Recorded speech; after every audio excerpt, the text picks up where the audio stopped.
Dr. Tersia Oosthuizen.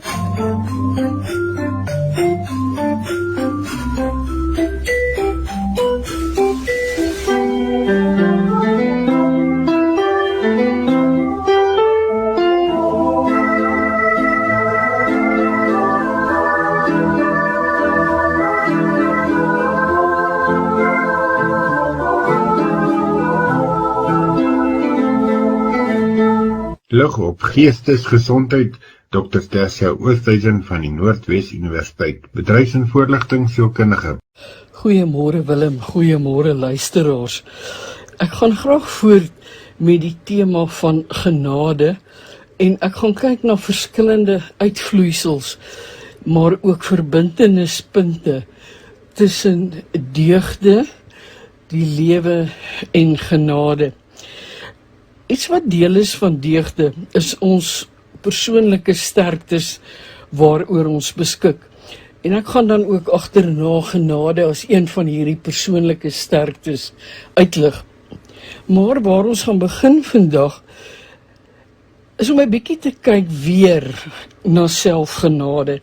Die rede hiervoor is, ons het die afgelope week die matriekuitslae gekry en ek wil eerstens sê baie hartlik geluk aan al die matriekkandidaate wat geslaag het met selfs universiteitstoelating, onderskeidings, of die wat net gewoon geslaag het.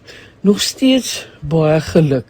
Dis harde werk, dis vreemd om vir die eerste keer 'n onbekende eksamen te skryf en ja, dan die geduldige afwagting totdat die uitslae beskikbaar is. Ongelukkig reeds hierdie afgelope week het ek gehoor, wat ek so baie keer hoor is uitslae bekend word. Ja, wat gaan van my kind word? Of my kind het nie presteer soos ek wou nie. My kind het nie genoeg onderskeidings gekry nie. Of dalk het my kind nie al die vakke geslaag nie. En nou wat nou? Hoe nou? En dan begin mense, ouers en kinders en onderwysers mekaar verwyd en dan word daar gekyk na alles wat nou verkeerd geloop het. Ja, dit geld selfs vir die leerder wat gehoop het om 10 onderskeidings te kry en dalk net 7 gekry het. En dit bring my by die selfgenade proses uit van vandag. Daar gebeur met ons goed. Soms is ons hardkoppig, of ons hou nie van verandering nie, ons wil ons eie lewe en baie keer die lewe van ander ten koste van alles beheer. Ons hou ook nie daarvan dat ons planne moet aanpas of nuwe planne moet maak nie. En die uitdaging hiervan is om erkenning te gee van dit waardeur ek gaan en dan sogenaamde merkers, soort van aanduiders te maak langs hierdie pad, wat ek dan vir myself kan sê, met hierdie sukkel ek meer, met hierdie sukkel ek minder wanneer dit kom by genade vir myself. Want om vir myself genade te hê, beteken dat ek vir myself die nodige ruimte moet gee, ook, wat baie belangrik is, om te kan aanpas, om na myself te kan kyk, om selfrefleksie te kan doen, sonder dat ek myself die hele tyd afbreek met 'n klomp kritiek, veral daar waar ons nou op hierdie stadium in die jaar is. En deel hiervan, almal van ons is mense. Almal van ons het beperkings, almal van ons doen goed op sekere maniere. En nou kom ons op 'n punt waar ons dalk 'n ompad moet neem, of waar ons oor 'n hobbel moet gaan, en nou begin ek met hierdie gevoelens van sleg en ja, goed, en ja, nee, teleurgesteld in myself, ensovoorts sukkel. En ek dink wat ek graag wil by stilstaan verskoning, en by uitkom vandag, spesifiek vir ons leerders wat nou klaar gemaak het. Ja, ek sien universiteite, ek praat nou van die NWU, het meer as 700.000 aansoeke ontvang, waarvan hulle oor al 3 kampusse heen met meer as 7.000 nuwe eerstejaars kan plaas. En dan besef ek, daar's 'n groot gros studente, leerders wat nou wonder waarheen.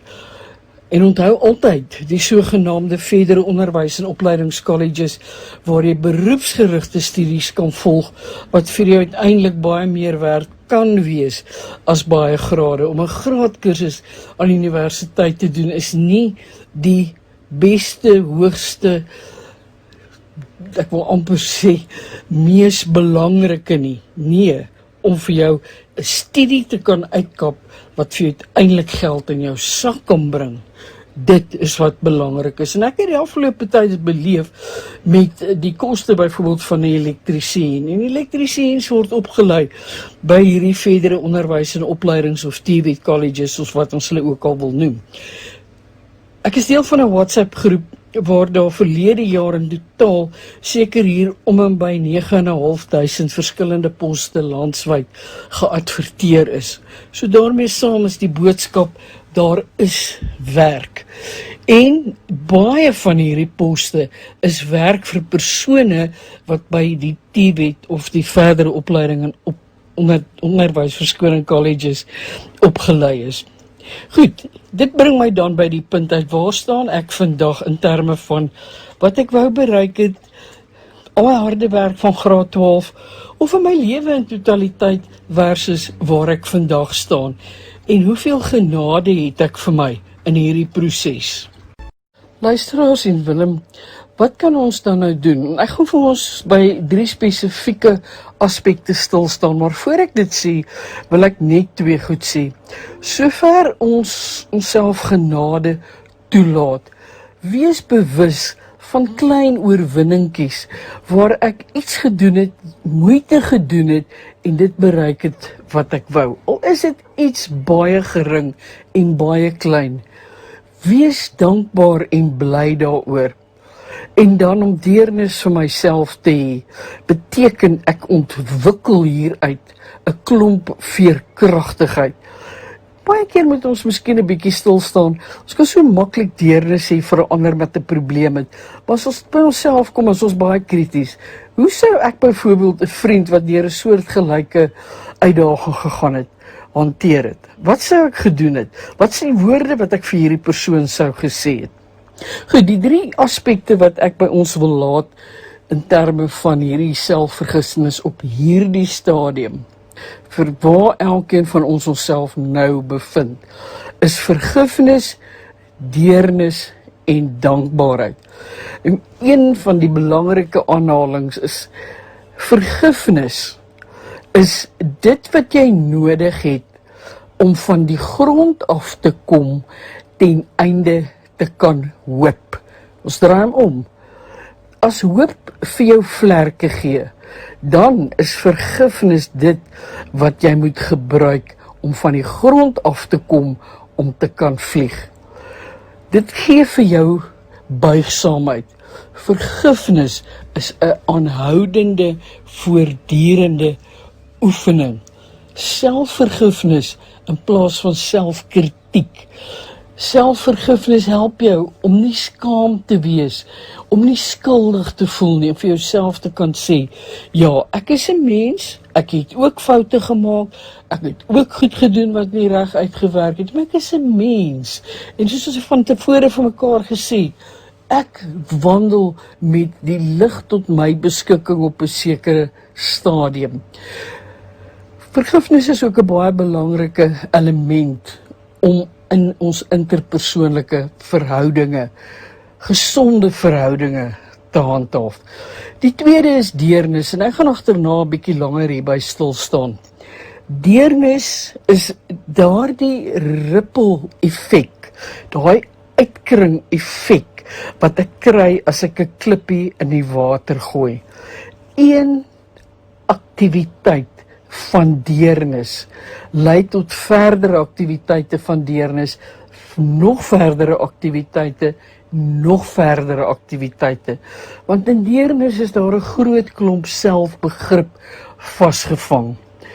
Ons praat deesdae nogal baie keer van deernisgefokuste terapie, waar ons kyk na die belangrikheid van hoe kan ek deernis vir myself, vir my geliefdes en teenoor vreemdelinge toepas. En dit is hoekom ek graag weer hierby wil uitkom en hierby wil stil staan, want om deernis vir myself te kan hê, verlig ek myself, met ander woorde, ek raak ontsla, ek gee vir my ruimte, waar ek hierdie aanhoudende gevoelens van skaamte, verskoning en selfkritiek kan bly eenkant toeskuif, waar ek vir my kan sê, maar ek is meer as hierdie, ek is meer as dit wat ek myself voor veroordeel. Die volgende aspek is dankbaarheid, en ek gaan ook weer meer hierby stil staan. Ons het al baie oor dankbaarheid gepraat. Dit is, soos ons sal sê, bewys, prakties en op navorsingsvlak. Hoe meer dankbaar ek is, hoe meer kry ons dit, dat die breinaktiwiteit, wat veronderstel is om ons te help, om meer sensitief te wees vir onsself en ander, en om te leer en besluite met hierdie wysheid te neem, hoe meer neem dit toe. So dankbaarheid is nie net iets wat ek doen nie. Ja, aan die een kant, maar dankbaarheid het 'n doelbewuste en 'n definitiewe uitwerking op wat neurologies met my gebeur. Dankbaarheid is ook daardie bevestiging van dit wat goed is in my, rondom my, dit wat ek het. Baie sê byvoorbeeld, dankbaarheid is goeie goed, en daarmee word bedoel, as ek gaan en ek skryf elke dag neer waarvoor ek dankbaar kan wees, dan kom ek op 'n punt waar ek al die goedheid van die lewe en van mense en wat ek self doen, begin raak sien en erkenning gee. En hierdie goeie, dit waarvoor ek dankbaar kan wees, hierdie bevestiging van die goeie in my en wat ek ontvang het, al is dit hoe min, lei uiteindelik daartoe, dat ek ook meer begin oplet na ander dinge waarvoor ek kan dankbaar wees, en dat ek dit ook aan ander noem, dat ek rede het om my lewe te leef van dankbaarheid. En as iemand my vra, hoe gaan dit, en ek antwoord met, die lewe is goed, ek is dankbaar. Dink net, wat is die verskil tussen so 'n antwoord en, ag ja, jy weet. Kom ons oefen hierdie 3 aspekte van vergifnis, van deernis vir onsself en ander, en om dankbaar te wees in hierdie week. Mooi week. Dit was dan Dr. Tersia Oosthuizen met lig op geestesgesondheid.